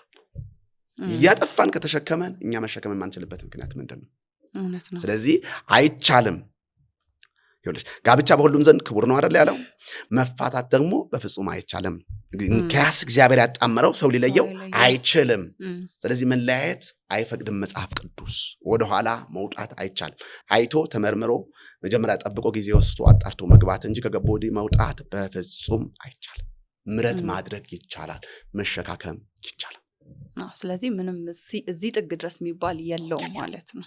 እና መፋታት ከተቻሉ በሞት እሱም ትንሽ እንኳን እድል ከተገኘ በሞት ብቻ ነው። መሞት ከፈለጉ ከሁለት አንዳቸው ሞተው መፋታት ይችላል። እንደ መጨረሻ ስለ ልጆች እናንሳ። ምክንያቱም ነገ ላይ ደግሞ ባልና ሚስት ደግሞ የሚሆኑ ናቸውና ማለት ነው። እነሱንስ እንዴት አድርገን ማዘጋጀት እንችላለን? በተለይ ደግሞ እድሜያቸው የፍቅር ግንኙነት ውስጥ ለመግባት የደረሰ ልጆች ቢኖሩ። እንደዚያ የደረሰ የለኝም። 11 ዓመቱ ነው ልጄ። ኦኬ የኔ ልጆች አሁን አብረውኝ ያድጉ ወንድሞቼ አሉ። አሁን እዚሁ አሉ። ከዚህ ካሜራ በኋላ መጠየቅ ትችያለሽ። እሺ በ13 ዓመት ታሪክ ውስጥ እርግጠኛ ነኝ እኛ ቤት ስንጣላ ያየ ሰው የለም። በኋላ መጠየቅ ትችያለሽ። ጸብ የለም አይደለም፣ በጣም እንጣላለን። መኝታ ቤት ጸሎት ክፍል አለችኝ። የምን ሆነው እንሆናለን። ወደ ልጆቻችን ስንመጣ እንስቃለን። ፊታችን ነው የሚያዩት። ልጆች ፊት ነው የሚያዩት። አንድ እሱ ነው። ሁለተኛ ሚስጥራችን በራሳችን ባልና ሚስት ሁለታችን ነው። ስለዚህ የኔ ልጆች ወደ ትዳር ሲገቡት እኔ ጋር ያዩት ነገር ነው። ልጅህ በምትሄድበት መንገድ ምራው፣ በሸመገለ ጊዜ ከዚህ ፈቀቅ አይልም ይላል። ስለዚህ መንፈሳዊ ነገር እድሜያቸው በደረሰ ጊዜ መንፈሳዊ ነገር እየተማሩ ነው። ትምህርታቸው በደንብ በጥንቃቄ እንዲማሩ እንዲሁም ደግሞ ሰው እንዲያከብሩ ማለት እናት አባትን ታላላቆችን ማክበር በቃ ማንኛውም ኢትዮጵያዊ ልጅ ማድረግ የሚገባውን ለልጆቼ እያሳየሁ ነው። ወደ ክርስቲያን ልጆች ጋር ስንመጣ ግን ልጆቻቸው የቤተሰብ ጸብ ማየት አለባቸው ብዬ አላስብም። እናትና አባት ጸብ ካላቸው ለብቻቸው ይጣሉ፣ ልጆቻቸው ፊት ግን ፍቅርና ፍቅር ያሳዩ። ምክንያቱም የሱ ኮፒ ነው ይዘው የሚሄዱት። አንድ ሁለተኛ ለአካለ መጠን ሲደርሱ ወይም ደግሞ እድሜያቸው ከፍ ባለ ጊዜ ልጆቹ የቤተሰብ አካል መሆን አለባቸው። ቁጭ ብለው ስብሰባ ተይዞ እንትና እንዲህ መሆን አለበት እንትና እንዲህ መሆን አለበት ተብሎ አብሮ የመነጋገር የቤተሰብ ጊዜ ሊኖር ግዴታ ነው። የምግብና የሆነ ሰዓት ሳይሆን የቤተሰብ ጊዜ አብሮ የሚጸልዩበት፣ አብሮ ከቤተሰብ ጋር የሚያወሩበት፣ አብሮ የእንትና ጉዳይ የእንትና የሚባባልበት ጊዜ፣ እርስ በርሳቸው ተነጋግረው የሚመካከሩበት ጊዜ ልጆች ውስጥ ቢኖር ማንኛውም ትዳር ውስጥ የቤተሰብ አንድነት ካለ ይሄ ኮፒ ይዘው ይሄዳሉ። ይሄ ኮፒ ደግሞ ለሀገርም ለልጆችም ለሚቀጥለውም ትዳር መልካም ይሆናል ብዬ አስባለሁ። እውነት ነው። በዛ ውስጥ ማውራትን፣ ማዳመጥን፣ የሌላን ሰው ስሜት መረዳትን ብቻ ብዙ ነገሮችን ያገኛሉ ብዬ አስባለሁ። አብራችሁ ጊዜ በምታሳልፉበት ጊዜ ስለ ጾታዊ ነገሮችስ መቼ ነው ማሳወቅ ያለብን? ቤተሰብ ባያሳውቃቸውም ትምህርት ቤት ያሳውቃቸዋል ብዬ አስባለሁ። ትምህርት ቤት ባያሳውቃቸውም ሶሻል ሚዲያ ያስታውቃቸዋል። ግን ቤተሰብ ማሳወቅ ያለበት አባት ከልጁ ጋር ግልጽ መሆን አለበት፣ እናትም ግልጽ መሆን አለባት። ምክንያቱም ሴት ልጅ ከሆነች ፔሪዷ በጀመረ ሰዓት እናቷ ምን እንደሚገጥማት ይገባታል። ከዛ ወዲህ ከ5ኛ ክፍል ጀምሮ እያንዳንዱ ነገር እየተማሩ ከዛ በፊትም ሚዲያ ላይ ይማራሉ። ግን ከቅድስና ጋር በተያያዘ ግልጽ መነጋገር አለባቸው። በሶሻል ሚዲያ የሚገጥማቸው ነገር፣ በጓደኛ ትንኮሳ፣ እንዲሁም ደግሞ በሚውሉበት አካባቢ ትምህርት ቤት ላይ አንዲት ሴት ለአካለ መጠን በደረሰች ጊዜ ትምህርት ቤት ያሉት እኮ ራሱ ትንኮሳ ሊያጋጥሟት ይችላሉ። በጣም ጠንካራ ካልሆነች፣ እግዚአብሔር የምትፈራ ካልሆነች ሊገጥማት ይችላል። ስለዚህ እነዚህ ነገሮች እንደሚገጥማቸው ቤተሰብ ግልጽ ሆኖ ሴትም ይሁን ወንድም ልጆቻቸው ጋር በዚህ ዕድሜ እንዲህ ጓደኞቹ ማን እንደሆኑ ማወቅ አለበት ብዬ አስባለሁ። የሚሸሹበትና የሚቀርቡበት ጊዜ አለ። ልጆች ከ11 ዓመት ይሄ ካነበብኩት ነው መነግርሽ ወይም ደግሞ ካየሁት ከ11 ዓመት እስከ 17 ዓመት ይሄ ሰውነታቸው ማደግ በጀመረ ጊዜ ብቸኝነት ስሜት ይሰማቸዋል። ከታች ጀምረው አባዬ ብለው እያቀፉ የመጡ ልጆች ልክ ሰውነት እያደገ የሆነ ነገር ለውጥ ባመጣ ጊዜ እኔ ደረስኩኝ ማለት እኔ ለዚህ ብቁ ነኝ አይነት ነገር ለብቻቸው ስልካቸው ይዘው አንድ ክፍል የመሆን ከሰው ጋር ያለ ማውራት ኤርፎን የማረግ ሶሻል ሚዲያ ላይ ብዙ ጊዜ ማሳለፍ በቃ በቂ ነኝ እኔ ራሴ ደረስኩኝ አይነት። በዚህ ሰዓት አባት ወደ ልጁ መሄድ አለበት ብዬ አስባለሁ። በዚህ ሰዓት ከቀረበው ከዛ ወዲህ ልጁ ከዛ ውጪ ሊሆን አይችልም። ታች ይሄ እስከ 11 ዓመት የሚፈልገው አባዬ ያለው አባት ልክ ከፍ ሲል አባት ወደ ልጁ መጠጋት አለበት። ለምን እያደገ ስለሆነ እኩል እየሆኑ ስለሆነ ልጁ በቃ በቃኝ አሁን ልጅ አይደለሁም አይረዳም እንዴ በሚልበት ሰዓት ግልጸኝነቱ ለማምጣት አባት ልጁ ጋር ሴቱም ይሁን ወንድም ይሁን ቀርቦ ልጆቹን ስሜት መረዳት አለበት ብዬ አስባለሁ። በዚህ ሰዓት አይደብቅም። እውነት ነው። ግልጽ ሆኖ የከበረ ትዳር ውስጥ የትምህርታቸው ውጤታማ መሆን ይችላሉ። ፈርሃ እግዚአብሔርም ይኖራቸዋል ብዬ አምናለሁ። እውነት ነው። ከተነሳንበት ሐሳብ ላይ ልመለስና አንድ በጮኝነት ያሉ ሁለት ጥንዶችን ብንመለከት እንግዲህ አንድ ወንድ ቢሆን ያ ወንድ ዓላማውን ወይም ግቡ ሁላችንም እንደያሻራችን ለራሳችን የተሰጠን ነገር አለ ብዬ አስባለሁ። ወደዚህ ምድር ስንመጣ ያለ ዓላማ ወይም ያለ ግብ መተናል ብዬ አላስብም። ግን የምናገባው ሰው ያንን የማስጣል ወይም ደግሞ የማስቀጠል አቅም አለው ብዬ አስባለሁኝና እኛን ዓላማችንን የሚደግፍ አይነት ሰው መሆኑን በምን ማወቅ እንችላለን? ልናገባው የምናስበው ሰው ቅድም ይሄን ሐሳብ አንስቼው ነበር። የኔ ሚስት ታገባኝ ስታስብ አገልጋይ መሆኔን ሙሉ በሙሉ አምና ነው የገባችበት። የኢትዮጵያ አገልጋይ ህይወት የታወቀ ነው። በብዙ ፈተና የታጀበ በብዙ ነውጥ የታጀበ ነው። ስለዚህ ስናወራ እኔ የምከፍለውን ዋጋ ልትከፊ ዝግጁ ነሽ? አዎ። ስለዚህ ልታገለግል እንደገባች አምና ገብታለች ማለት ነው።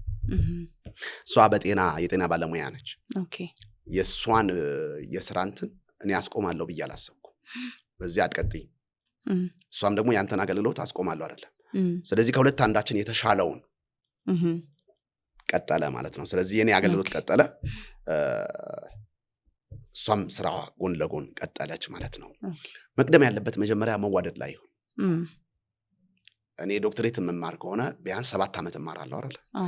ሁለተኛ ዓመት ተማሪ ሆኜ ካገኘሁት የቀሩትን 5 ዓመት በትዕግስት ይሄ ሰው መታገስ ከቻለ 50 ዓመት መታገስ ይችላል። እውነት ነው። በሚሰጥሽ ጊዜ ሰውየውን ማወቅ ትችላለሽ። በሚሰጥሽ ገንዘብ አላልኩም። አይ ነው በሚሰጥሽ ለዛች ጋብቻ ሴትም ይሁን ወንድ በሚሰጠው ጊዜ ሁሉም ነገር ያሳያል። እውነት ነው። ጊዜው የሰጠ ሁሉም ነገር ይሰጣል። ስለዚህ በሚሰጥሽ ጊዜ ይሄን ሰው ማወቅ ትችላለሽ። ብዙ ቅድም አውርቼሻለሁ ከገንዘብ ጋር ብዙ ጊዜ የሚያያይዙ ሰዎች ገንዘብ ላይ ሰው መሸወድ የለበትም። ጊዜና የሚሰጠው ፍቅር እነዚህ ነገሮች ማጣት ይችላል ማለት ነው። መጀመሪያ ላይ ሲሆን እንደዛ አለንና መሀል ላይ ለምሳሌ ሁለቱ ተጋብተው አንደኛው አካል ለአገልግሎት ቢጠራ ወይም ደግሞ ወይ የሚኖርበትን ዓላማ ሳያውቀው አንድ ሰው ሌላ ስራዎች ላይ እየሰራ መሀል ላይ ቢጠራ እና ያኛው ሁለተኛው አካል ደግሞ ባይስማማ ወይም አብሮ ለመቆም ፈቃደኛ ባይሆንስ? ጋብቻው መሀል እግዚአብሔር አለ አይደል? ሁለቱ ሰዎች መጀመሪያ መጸለይ ያለባቸው ከሐሳቡ በፊት ነገሩ እግዚአብሔር ፊት ያስቀምጡታል። በእግዚአብሔር ፊት እግዚአብሔር የተሻለውን የሚሻላቸው ለዚህ ትዳር መልካም ያለውን እግዚአብሔር ድምጹ ይሰጣቸዋል። በነቢያት አይደለም ለሁለቱ ለራሳቸው። ለኔ ያልተናገረኝ በነብይ አይናገርም።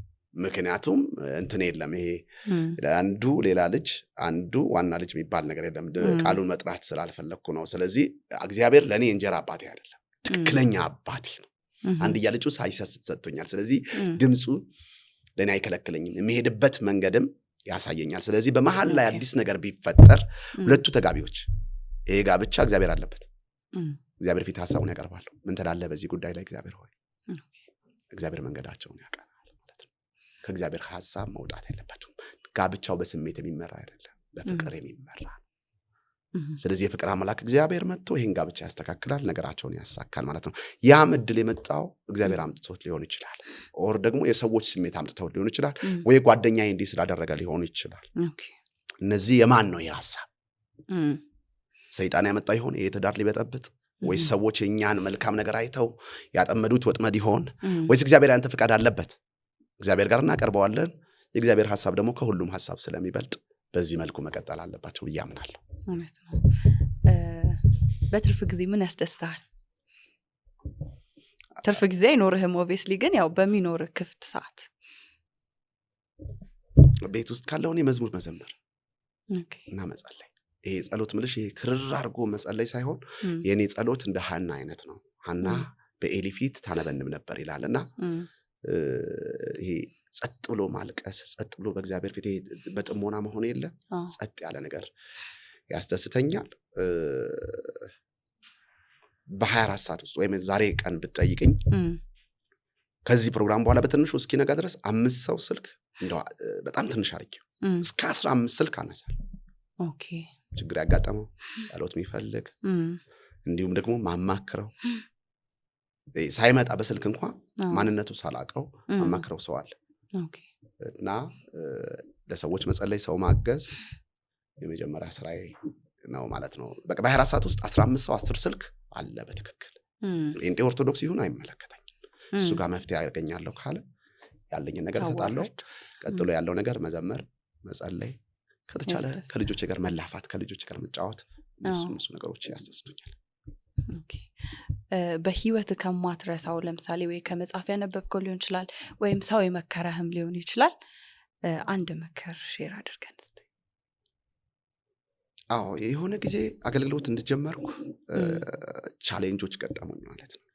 ኦኬ መቼም ዛሬ ሱፍ ለብሰን እንደዚህ ሲያምርብን ሁሉ ነገር አልጋ በልጋ ነው ብለሽ እንዳታስቢና አንዳንዴ ከደረሱብሽ ፈተናዎች ሞትም ያምርብሽ እንደው በዚህ እድሜ ለምን ሞት ብዬ ያሰብኩበት ነገር አለ። የቤተክርስቲያናችን አንድ መሪ ጥቅስ አለ፣ በእኔ ህይወት የሚሆነው ነገር ሁሉ ለእግዚአብሔር ክብር ይሁን ይላል።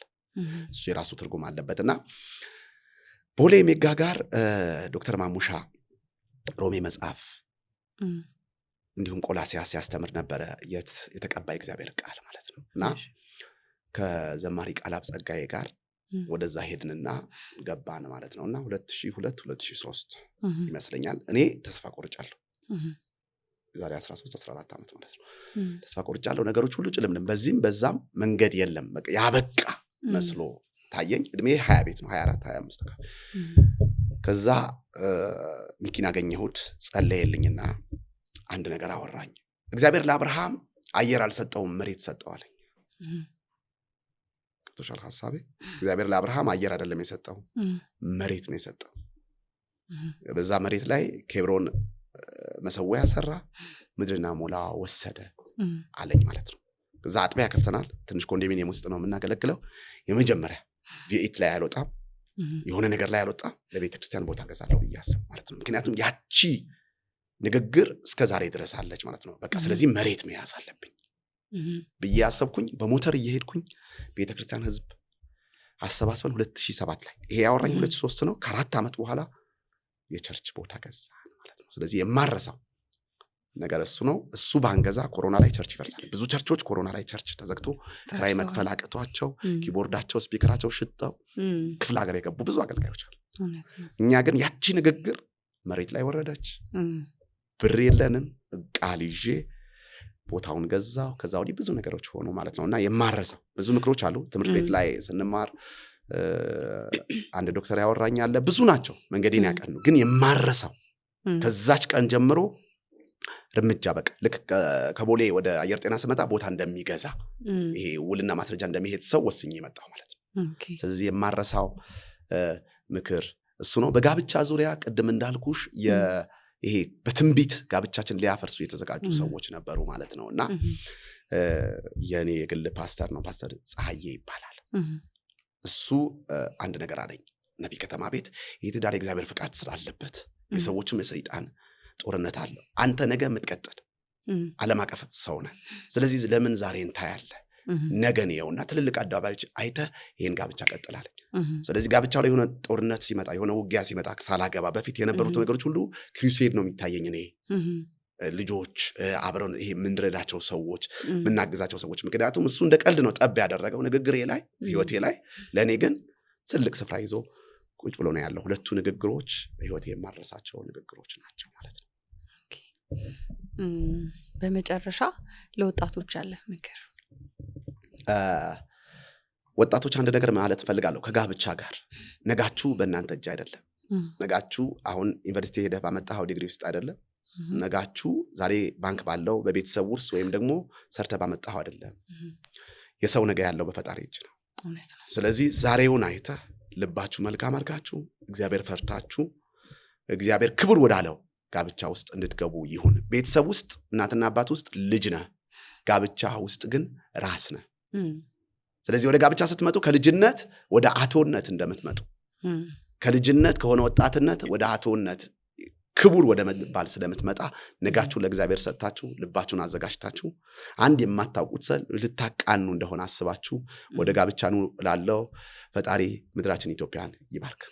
አሜን። ከልብ አመሰግናለሁኝ። ጊዜን ሰጥተህ ሐሳብህን ደግሞ ለብዙ ሰዎች የሚጠቅም ነገር ስላነሳህልን ከልብ አመሰግናለሁኝ። እኔም አመሰግናለሁ። እግዚአብሔር አምላክ ይባርካችሁ። አሜን።